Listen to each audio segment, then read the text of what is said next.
오늘과 다음 시간에는 이제 우리가 십계명을 천륜과 일륜, 즉 하나님께 대한 계명과 그다음에 사람에게 대한 계명, 즉 일륜에 대해서 2시간 동안 이렇게 나누어서 하나님 말씀을 강론하고자 합니다.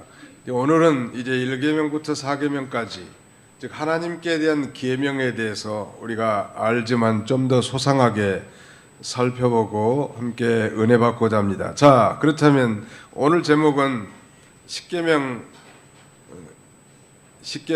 전반부인데 하나님께 대한 계명. 제목을 한번 따라합시다. 하나님께 대한 계명. 예, 1절로 2절을 다 같이 한번 읽어봅시다. 시작. 하나님이 이 모든 말씀으로 말씀하여 이르시되 나는 너를 애굽 땅 종되었던 집에서 인도하여 낸 내 하나님 여호와니라. 하나님께서 십계명을 우리에게 주신 목적이 무엇일까요? 특별히 구원받은 성도들에게 십계명을 주신 목적은 바로 이 십계명을 지키며 삶으로 하나님을 기쁘시게 해드리고 또 자기의 믿음도 자라나고 또 영육 간에 이 번영되고 형통한 삶을 살게 하기 위한 것입니다. 그러니까 하나님의 말씀을 지키는 사람의 삶은 하나님을 기쁘시게 할 수 있는 거예요. 예수를 믿어도 하나님 말씀을 다 내버리고 사는 사람들이 많이 있는데 우리 하나님 말씀을 잘 지키는 계기가 되면 좋겠습니다. 근데 막연하게 교회 가면 뭐 세상에서도 살아가는데 힘들고 어려운 일들이 참 많은데 자꾸 말씀을 순종하고 지키라고 이렇게 부담을 주니까 스트레스가 된다고 이렇게 말씀하는 분들 계신데, 하나님 한번 질문 한번 해봅시다. 하나님께서는 우리가 스트레스 받는 걸 좋아하겠어요? 안 받는 걸 좋아하겠어요?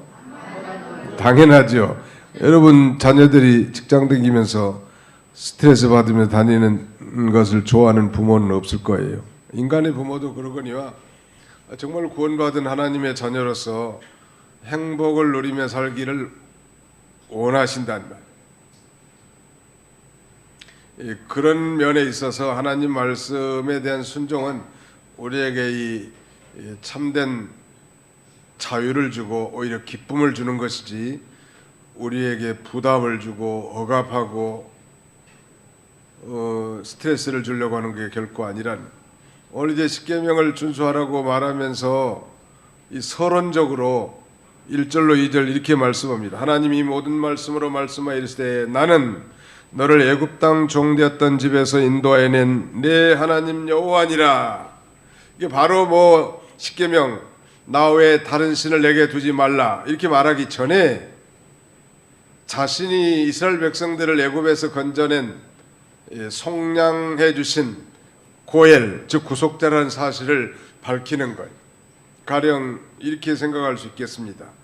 여러 자녀들을 둔 부모가 너희들은 내가 배가 아파서 난 자식들인데 하나님 부모님 말씀 잘 순종하고 살아야 된다 이렇게 말한 거는 마찬가지죠. 즉 내가 너를 이 배 아파서 10달 동안이나 담고 있었던 내 친자식이다. 내가 너를 낳았는데 그러므로 너희가 이렇게 살아야 된다. 그런 원리와 같아요. 그래서 바로 우리는 예수를 그리스도로 믿고 하나님의 언약된 언약 백성이기 때문에 이제는 그 언약의 말씀을 순종하며 사는 것이 불순종하며 사는 것보다 더 쉽고 편하고 행복하고 하나님을 기쁘시게 한다는 말이에요. 오히려 말씀을 어기는 것이 우리는 더 힘들고 어렵고 스트레스 받고 고통스러운 일이에요. 그래서 먼저 우리는 이 죄와 사망에서 우리를 건져주신 분, 구원해 주신 분이 하나님이신데 이 구원받은 자로서 이제 하나님 앞에 우리가 그 언약의 말씀을 또박또박 잘 순종하면서 살라는 거예요. 그것이 곧 하나님을 기쁘시게 하는 행위고 자신도 잘 되는 길인 것을 우리에게 교훈해 주고 있습니다. 십계명을 데칼로그라고 합니다. 데카란 말이 10, 10을 가리키거든요. 펜타 하면 다 8개를 가리키죠.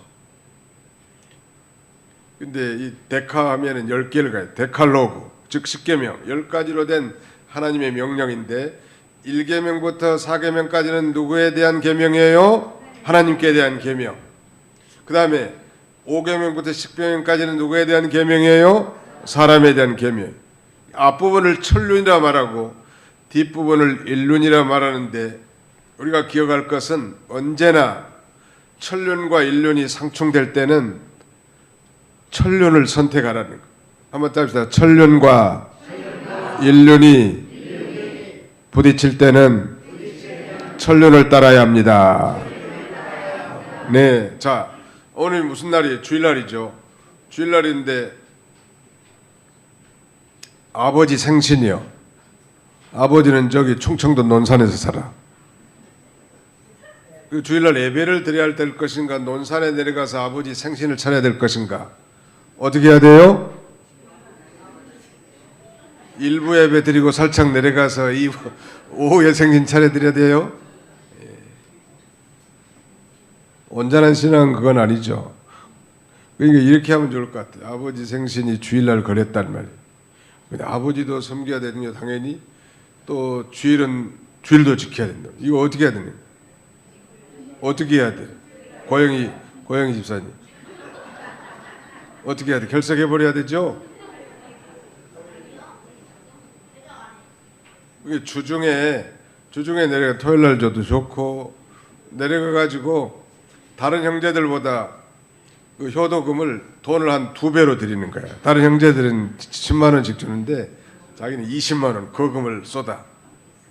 그리고 어머님, 아버님, 저는 내일 주일이고 집사고 또 교회 예배를 드려야 되기 때문에 주일날 못 오는데 먼저 이렇게 와서 인사드리고 얼마 되지 않지만 선물로 가져왔습니다. 그러면 아버지, 엄마가 이제 생일 다 지낸 다음에 월요일날 봉투들이 다 여러 자식들한테 들어올 거 아니에요? 봉투를 헤아려 볼까요? 안 헤아려 볼까요? 자식들이 안 본데 다 돈을 세어봐. 어떤 놈은 5만 원, 어떤 놈은 10만 원인데 요 예수 믿는 고집사는 20만 원을 내는 거예요. 우리 부모들은요, 용돈 많이 준 자녀들을 좋아해. 그것만 아시면 돼. 그건 어쩔 수 없나 봐. 그래서 그 일륜과 천륜 이렇게 상충될 때는 언제나 천륜을 행하되 그러나 인류를 포기하고 무시하고 버려서는 결코 안 된다는 거예요. 주일날 결혼식 있는 경우가 많잖아요. 그러면은 이거 참 주일도 지켜야 되고 봉사의 직분도 있고 사명이 있는데 이거 결혼식 안 가면 눈치 보일 것 같고 다음에 골치 아프단 말이에요. 그러면 뭐 자기 언니네 딸이나 언니네 아들, 오빠네 아들이 결혼하는데 안 갈 수 있나요? 형제인데 말이죠. 그런데 또 주일도 지켜야 되는데 어떻게 해야 돼요? 어떻게 해야 돼? 주일을 어기고 결혼식에 가야 돼요?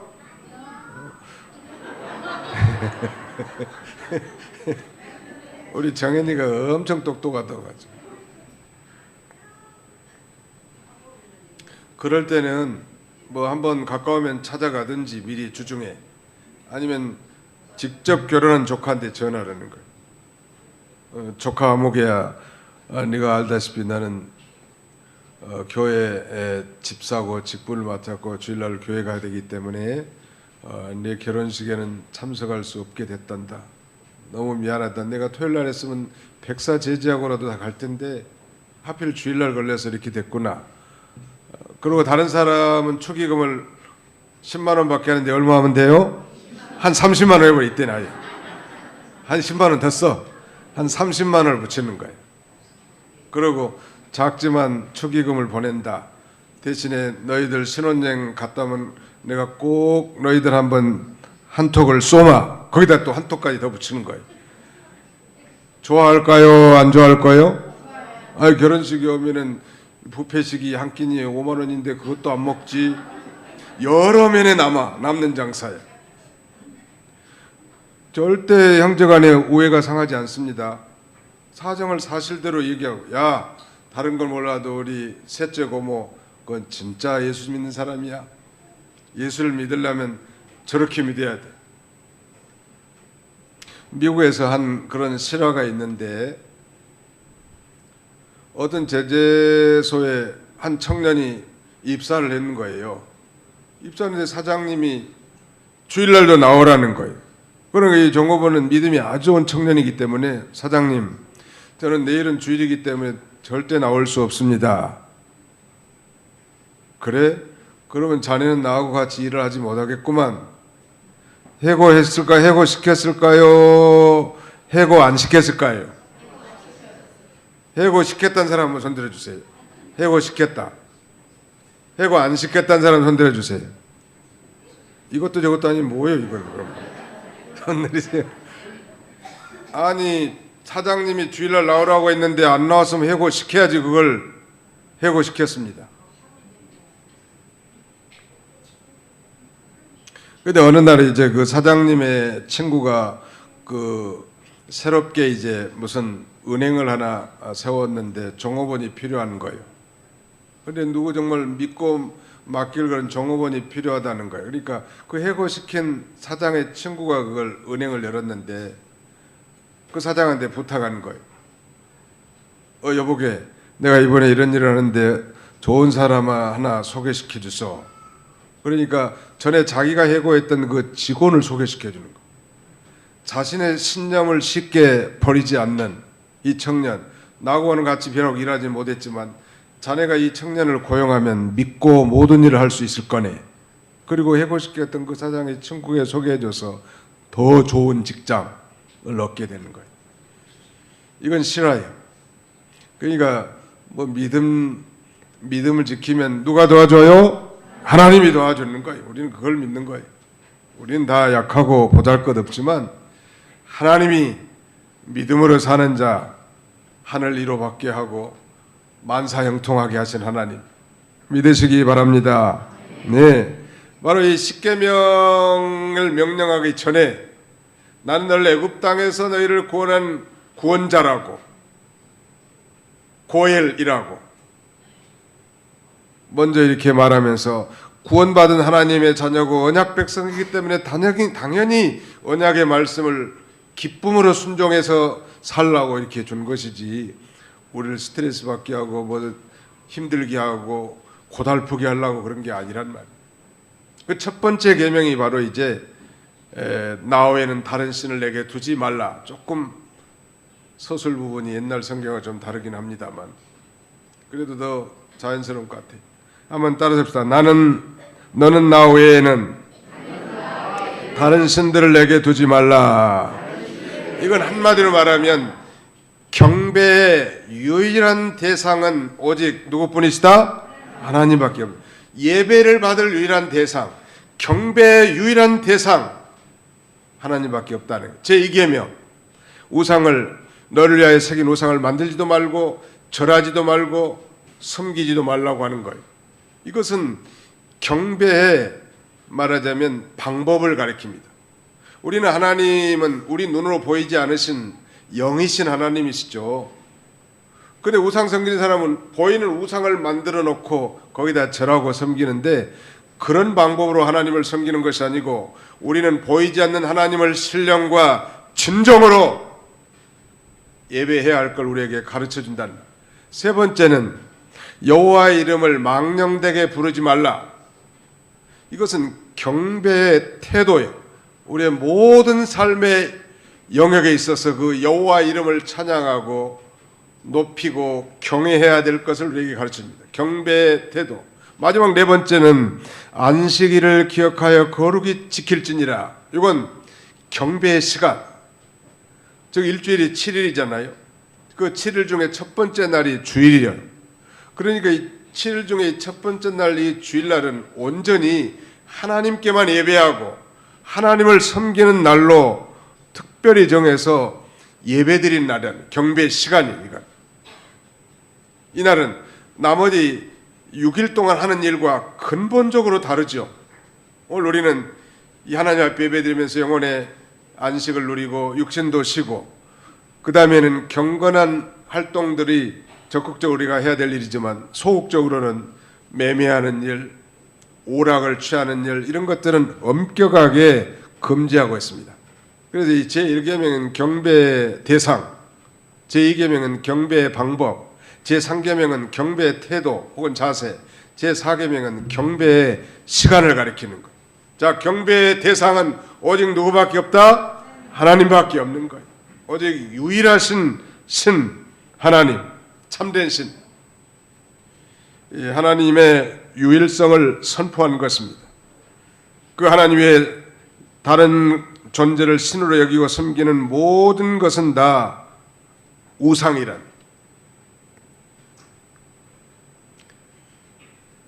한마디로 가짜 신이죠. 사람들이 신이라고 여기는 거지 참신은 오직 하나님밖에 없는 거예요. 그러니까 뭐 범신론적인 사상, 이건 다 잘못된 사상이에요. 우리가 믿는 하나님 오직 유일하신 하나님이시고 유일한 경배의 대상인 것을 우리에게 가르쳐 준 것입니다. 다른 신을 섬기지 말라고 했는데 여기 한번 다시 보세요. 20장 3절, 너는 나 외에는 다른 신들을 내게 두지 말라 그랬는데, 다른 신을 두지 말라고 한 것 보면 하나님 외에 마치 다른 신들도 존재하는 것처럼 인정하는 그런 표현인데, 사실은 그게 아니고 인간들에게는 헛된 신을 추구하는 그런 죄악된 속성이 있는 걸 그냥 보여줄 뿐이요. 참신은 오직 하나님밖에 없는데, 우리가 이걸 진정으로 믿는다면 우리가 정말 날마다 감사해야 될 거예요. 그리고 우상을 섬기는 자들이 정말 불쌍하게 여길 수밖에 없단 말. 가짜 신에게 복은커녕 화도 줄 수 없는 신, 그 신 앞에 정말 시간과 정성과 물질을 다 쏟으면서 빌고 있다는 게 얼마나 한심스럽잖아요. 제대로 알지도 못하는 그런 익명의 신에게 말이죠. 그런데 우리는 천지를 창조하신 신, 또 창조한 것뿐만 아니라 당신이 만드신 만유를 통치하고 다스리신 전능하신 하나님이 내 아버지고 우리 하나님이라는 게 정말 자랑스럽잖아요. 한번 옆에 사람 쳐다보고 자랑스럽습니까? 자랑스럽습니까? 물어보세요. 송현수 권사님. 창피합니까? 하나님 섬기는 게 창피하나요? 자랑스러운 일이죠. 이게 무슨 우리의 노력과 공로가 아니란다. 창세 전에 그리스도 안에서 우리가 이 신령한 복을 받도록 선택되었는데, 때가 되니까 성령으로 이 놀라운 복음이 믿어지고 거듭나서 하나님을 아버지라고 부르는 이 놀라운 특권이 우리에게 주어진 거 아니겠습니까? 자, 십계명을 주신 두 가지 중요한 목적이 있습니다. 하나는 말하자면 죄를 깨닫게 해서 장차오실 그리스도께로 인도하는 데 있다고 했습니다. 그러니까 예수를 믿지 않는 자연인들이 십계명을 보면 뭐가 죄고 뭐가 죄가 아니라는 걸 분별할 수 있죠. 그래서 그 죄의 문제를 해결해 줄 수 있는 그리스도께로 인도해 주는 몽학선생, 유치원 교사 같은 그런 역할을 합니다. 그런데 이미 예수 그리스도를 믿는 언약 백성들에게는 이제 십계명을 지킴으로 하나님을 기쁘시게 하고 자신의 구원을 이뤄나가고 하나님을 닮아가고 이 땅에서 번영과 형통의 삶을 살게 하는, 우리는 후자겠죠. 적어도 예수 믿는 사람들이 십계명을 지키는 목적은 후자예요. 전자는 아직 예수를 믿지 않는 사람은 이 율법을 통해서 죄가 무엇인지를 깨닫게 하고 죄의 문제를 해결해 줄 그리스도께로 인도해 주는 몽학 선생의 역할을 하는 것입니다. 자, 하나님 외에 다른 신을 섬기지 말라는 것. 오늘 그 다음에 두 번째는 이렇게 말씀하고 있죠. 너를 위하여 새긴 우상을 만들지 말고, 생략. 또 5절에 보면 그것들에게 절하지 말며 그것들을 섬기지 말라. 이건 너무 기니까 두 번째 계명 그렇게 요약하면 되겠어요. 우상을 만들지 말고 절하지 말며 섬기지 말라. 간단하게. 따라서 우상을 만들지 말고 절하지 말며 섬기지 말라. 다 외우는 건 좀 어려운 일이에요. 우리 같은 보통 사람의 IQ 가지고는 굳이 외울 필요도 없고 요점만 사실 우상 섬기는 사람들의 심리는 뭐냐면 자기를 위한 대단한 이기주의입니다. 우리는 부족하지만 하나님의 영광과 하나님을 위해서 사는 존재들이 됐습니다. 하나님을 위해서 우리가 하나님을 섬기는 건데, 우상 섬기는 건 그 본문에도 있는 것처럼 너를 위하여 새긴 우상을 만들지도 말고 절하지 말며 섬기지 말라는 것.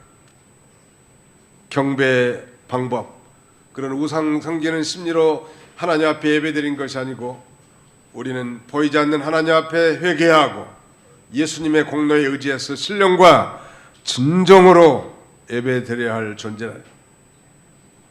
이러한 예배자들을 하나님이 찾으시죠. 오늘 시간 여기 앉아 계신 많은 분들이 계시지만 정말로 신령과 진정으로 예배드린 자를 하나님이 찾으시는 거예요.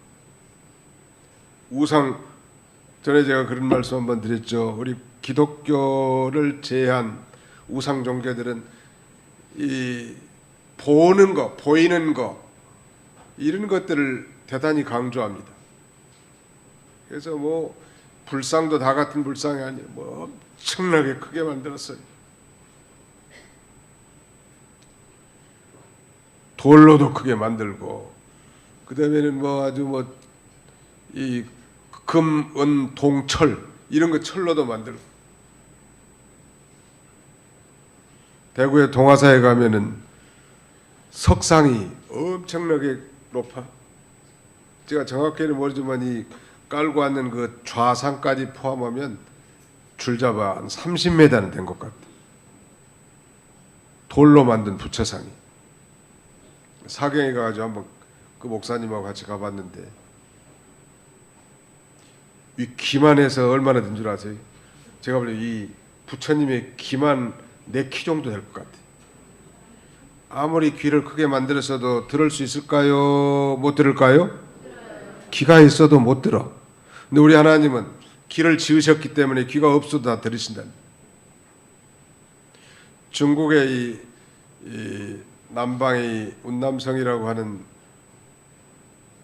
그 성의 중심 도시가 쿤밍이라고 합니다. 우리나라 말로는 곤명이라고 하는데, 이 쿤밍에서 또 비행기를 타고 1시간 이상 남쪽으로 내려가면 거기 상당히 열대지방인데 시상바냐라고 하는 도시가 나와요. 이 도시에 가서 제가 놀란 것은 내리자마자 그 금빛 찬란한 좌상 불상이 동양 최대의 불상에 세워져 있어요. 수많은 사람들이 관광 와가지고 불교 관광용품도 사고 관광하면서 돈을 거기다 쏟는 모양. 그리고 이 불교의 전각이라든가 이런 우상들을 만들어 가지고 관광용품이라고 팔아먹고 살아. 시상바냐 전체 도시가 마치 과거에 에베소의 아르테미스 신을 섬긴 것처럼 그렇게 해서 벌어먹고 살아. 그리고 경쟁이라도 한 것처럼 이 금빛 찬란한 동으로 만들었는지 엄청난 불상을 만들어. 아마 그 귀도 모르긴 해도 한 1m는 넘을 것 같아. 귀가 동으로 만든 귀는 1m가 넘으면 잘 들을 수 있을까요? 못 들을까요? 한마디로 말하면 웃기는 청춘이요. 그런데 우리의 기도를 들으시고 우리의 목소리를 들으시고 우리의 작은 신음소리에 응답하시는 하나님이 내 아버지라는 것에 대해서 무한한 자부심을 가져도 좋단 말이에요. 내가 정말 힘들고 어려울 때 내 남편도 몰라주고 내 자식 새끼들도 깜깜무소식인데 내가 정말 슬픈 마음으로 주님 앞에 엎드리면 내 속마음까지 다 알아주시고 들어주시고 필요하면 응답해 주시는 하나님이 내 아버지시다. 살만하잖아요. 사람은요, 누군가 한 사람에도 자기 사정을 좀 알아줘야 스트레스도 좀 풀고 푸념도 할 수 있잖아요. 사람은 몰라줘도 하나님이 우리 모든 사정을 다 알아준다. 그래서 그 보이지는 않지만 살아계신 전능하신 하나님을 신령, 영으로 섬기고 진리, 말씀으로, 영과 진리로 우리 하나님을 섬기는 것을 우리 하나님이 기뻐하신다는 말. 그런데 우상을 만들지도 말고, 그렇게 그 다음에는 위로 하늘에 있는 것이나 아래로 땅에 있는 것이나 땅 아래 물속에 있는 것에 어떤 형상도 만들지 말며 그것들에게 절하지 말며 그것들을 섬기지 말라. 그래서 이 동방 종교와 서방 종교의 차이점을 보니까 물론 그 갈라진 이유는 성령의 발출설 때문에 소위 로만 캐톨릭과 이스턴 오토독스 처치라고 하는 동방 종교에 이렇게 분리됐는데요. 분리된 원인은 이제 성령의 발출설이 캐톨릭은 우리 개신교와 마찬가지로 성부와 성자에게서도 영원히 발출된다고 가르치고 믿는 데 반해서 동방 종교에서는 성자는 아니고 성령이 성부에게서만 나온다. 이것 때문에 교회가 갈라졌는데, 제가 그 동방 종교 우즈벡에 가서 그 우즈베키스탄 오토독스 처치라고 하는 교회를 한번 가봤더니, 천주교는 이제 마리아상 같은 형상을 만들어 놓고 큰 관측하면서 이렇게 절하고 가잖아요. 이번에 황교안 총리가 절에 가가지고 이걸 한번 안 했다가 여론에 아주 문매를 맞았는데, 심령의 자유함을 있을지 모르지만 보통 사람 같으면 주여 저들을 불쌍히 여겨주셔서 속으로 하면서 이렇게라도 했으면 그런 욕은 안 얻어먹을 건데, 이 양반은 워낙 고지식하니까 아마 합장도 안 해버린 거예요. 벌떼같이 일어나가지고 황교안 저놈 죽이자고. 세상에 자기 종교도 중요하지만 절에 와가지고 이거 안 했다. 여러분 같으면 어떤 자세를 취하겠어요? 네? 각자 자기 양심대로 하면 돼. 그런데 이제 그래서 이 동방 종교는 그런 상이 없습니다. 마리아 상도 없고요. 형상을 안 받느라 대신에 화상, 그림은 많이 붙여놔요. 성 요한 그림, 그다음에 베드로 그림, 이런 또 그림은 붙여놔요. 근데 우리 개신교는 사실은 어떤 것이든지 형상하지 말라는 거예요. 보이지 않는 하나님을 신령과 진정으로 섬기는 걸 가르쳐 주려고 해요. 그래서 이 제2계명의 핵심은 경배의 방법이란 말이에요. 무식한 사람일수록, 우상 섬기는 사람일수록 보이는 것만 좋아하는 거예요. 꿈에 환상을 봤다든지 아무튼 어디 갔든지 상이 큰 상에 압도되더라든지, 건물 우리가 필요해서 예배당도 크게 짓기도 하고 지을 수 있지만, 이번에 그 프랑스에서 유명한 성당이 하나 불타버렸다. 이름이 뭐요? 노트르담 성당이 불탔다. 근데 아마 이 프랑스의 국보급 되는 관광객들이 가면 거기 어김없이 방문하는가 보더라. 이 사람들은 그 건물을 질 때 혼을 담는 시공을 하고 몇백 년 막 지어가는 거예요. 우리 개신교는 그냥 창고 개조해가지고 십자가를 달고 그저 거기서 찬송하면 되는 건데, 그게 너무 좀 무성의한 건 안 좋더라. 제 경험에 하면 예배당도 좀 짓때 좀 한 100년 정도는 좀 가게 지어야지, 한 20, 30년 뒤에 다 썩음썩음 해가지고 그렇게 하지 말고 이왕에 짓는다면 한 100년 대계 정도는 내다봐요. 천주교는 1000년, 500년 이런 건 보통이에요. 하도 잘 짓기 때문에. 돈도 엄청 들어가. 우리는 그런 낭비까지는 할 수는 없고, 아무튼 쾌적하게 예배드린다면 족한다고 생각하는데, 자, 말씀드린 요지는 우리가 형식을 완전 무시하는 건 아니지만 그런 형상 예배를 금지하고 있습니다. 제2계명. 목사님, 그러면 십자가 목걸이 다는 것도 죄입니까?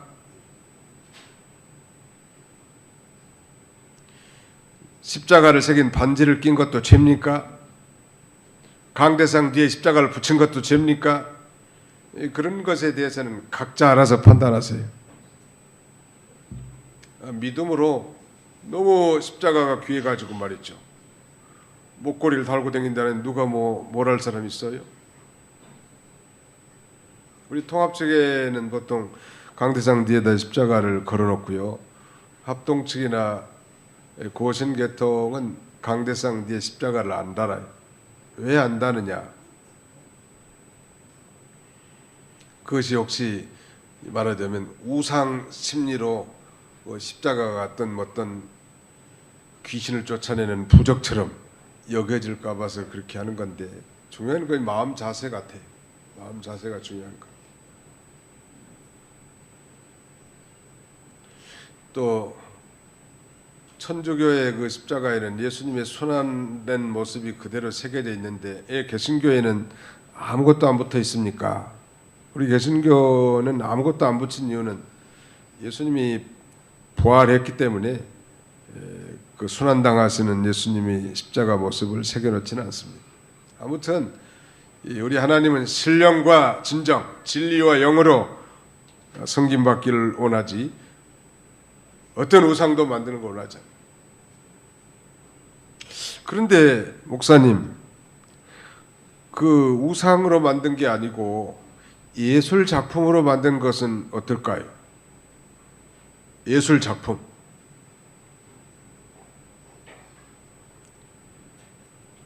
아무튼 성경에서 그렇게 세분화해서 가르치지는 않지만 예술 작품이야 예술적인 그런 가치가 있죠. 만약 그것도 숭배하고 거기다가 제사를 지내고 이렇다면 차라리 안 만드는 게 낫지 않을까요?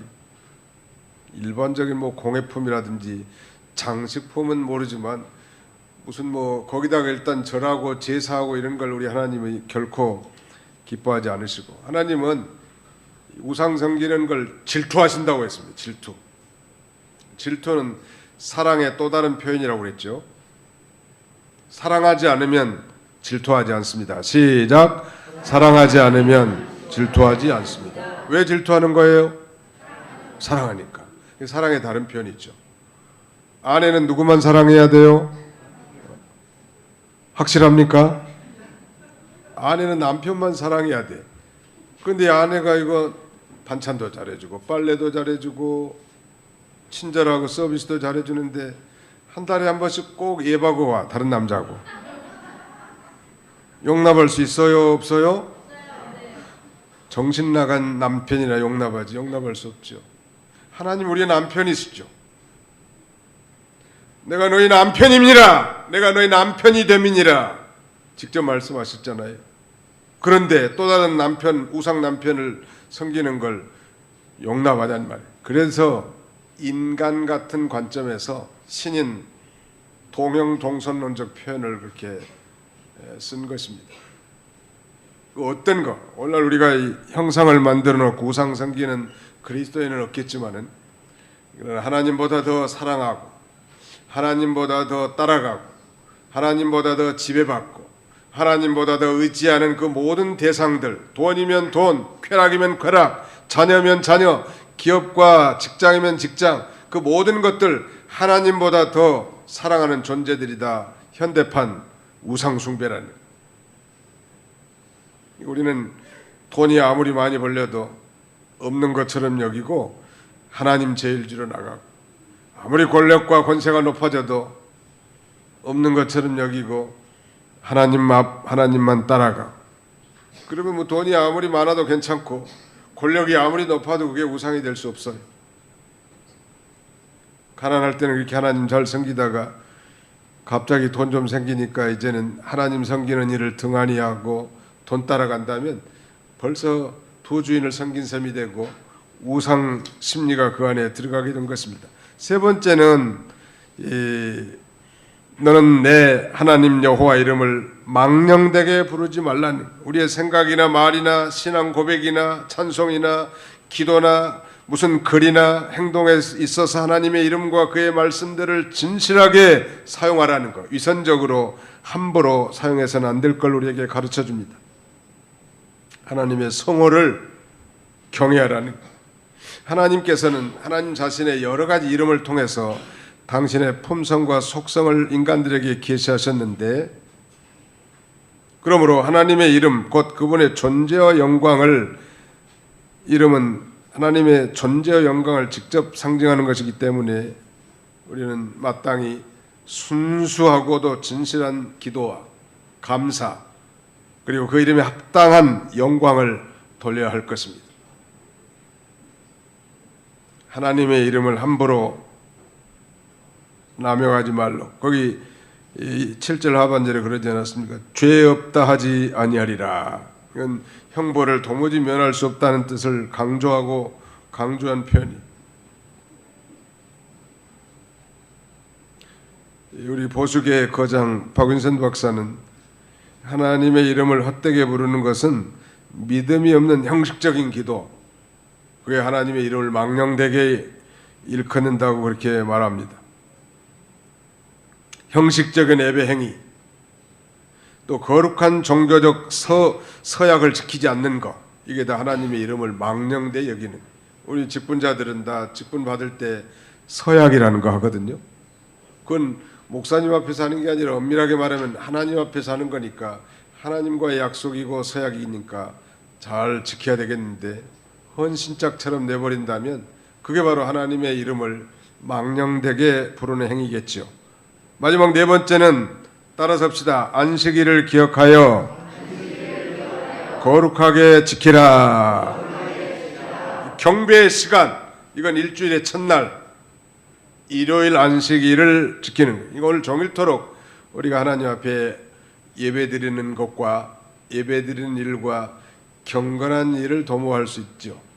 가령 가벼운 산책이나 또 환자들의 신방이나 성도들 간의 이 교제, 이런 건 우리가 적극적으로 할 수 있겠지만 마음을 하나님께로도 빼앗기는 그런 행위들 하지 말라는, 공적으로 하나님께 예배하기 위해서 한 날을 구별해서 그 날을 온전하게 지키라는 명령인데, 예배를 드리고 영적 안식을 누리고 소극적으로는 세속적인 직업의 일들을 하지 말라는, 매매와 오락을 하지 말라는 거예요.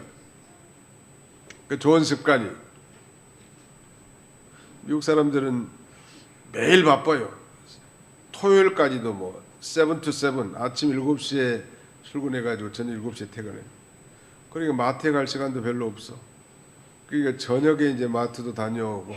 그런데 믿는 사람들도 하도 힘드니까 아마 주일날 이렇게 마트도 가고 사람들도 만나는 일들이 비일비재하더라. 근데 그 참 마음이 다 분산되니까 영적인 안식을 얻기가 힘들어. 어떻게든지 아무튼 주중에 짬을 내든지 야간 시간을 이용해서든 시장도 좀 봐놓고, 또 사람들 만나면 교회를 데리고 오면 돼요. 교회에서 만나면 되니까. 교회에서 다 식사를 제공하니까 식사하면서 대화를 나눌 수 있고, 어떻게든지 마음이 산심이 되고 분산되지 않도록 하나님께만 집중하라는, 안식일을 기억해서 거룩하게 지키는 일, 이건 아무리 강조해도 지나치지 않지요. 자, 우리 한 군데 성경만 찾아보고 마치겠습니다. 이사야 58장 13절로 14절.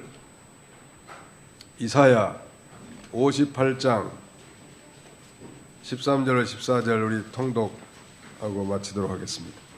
이사야 58장 마지막 13절로 14절입니다. 이사야 58장 13절 시작. 만일 안식일에 내 발을 금하여 내 성일에 오락을 행하지 아니하고 안식일을 일컬어 즐거운 날이라, 여호와의 성일을 존귀한 날이라 하여 이를 존귀하게 여기고 내 길로 행하지 아니하며 내 오락을 구하지 아니하며 사사로운 말을 하지 아니하면 내가 여호와 안에서 즐거움을 얻을 것이라. 내가 너를 땅의 높은 곳에 올리고 내 조상 야곱의 기업으로 기르리라. 여호와의 입의 말씀이니라. 하나님이 이 땅에서도 존귀하게 해주고 또 여호와 안에서 즐거움도 얻게 해주고 안식일 잘 지키면 또 신령한 기업, 야곱의 기업으로 하나님 나라에서도 아주 존귀하게 쓰임받게 해줄 것을 약속하고 있습니다. 기도하겠습니다. 살아계신 아버지 감사합니다. 거룩한 안식일에 이렇게 주일 오후 예배에 참여한 사랑하는 우리 모든 권속들을 축복하여 주시옵소서.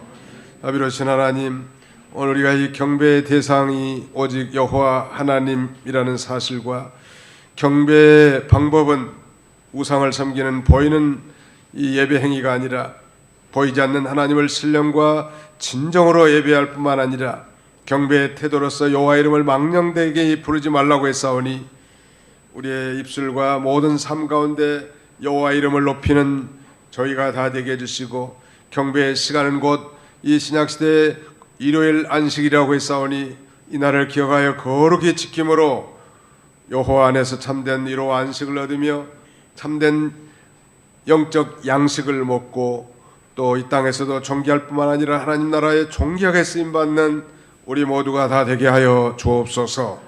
특별히 우리 유년주일 학생들 어려서부터 이 주일 지키는 걸 잘 배워서 이 죄 많은 시대에 거룩한 자녀들로 성장하기에 부족함 없도록 우리 하나님이여 축복하여 주옵소서.